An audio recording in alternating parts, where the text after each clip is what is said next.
Sir ఇప్పుడు ఏదో ఒక సామెత చెప్తారు, పతివ్రత పాయసం కాస్తారంట తెల్లారదాకా చల్లారలేదంట.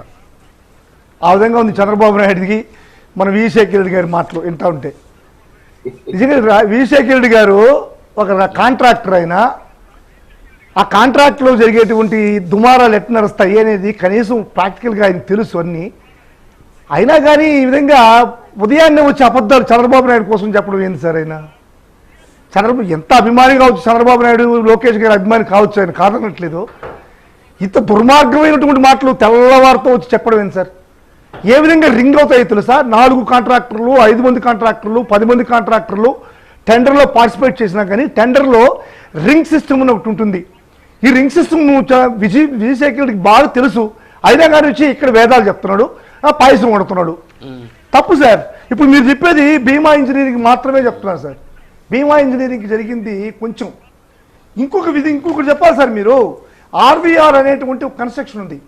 ఆర్వీఆర్ రాసుకోండి, విజయశేఖర రెడ్డి గారు వినండి.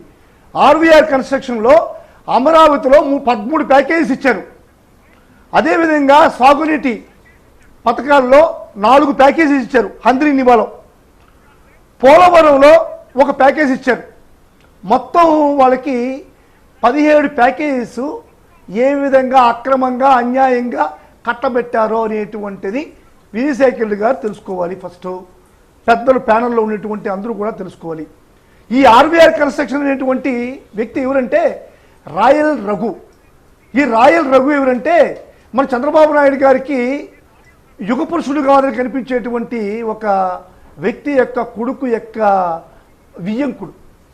వీళ్ళకి ఆస్థాన పండితులు మాదిరి ఉన్నటువంటి ఏదైతే వ్యక్తి ఉన్నాడో ఈనాడు సంస్థల అధినేత, ఆయన ఇప్పుడు ఉన్నటువంటి కిరణ్ గారికి వియ్యంకుడు రాయల్ రవి.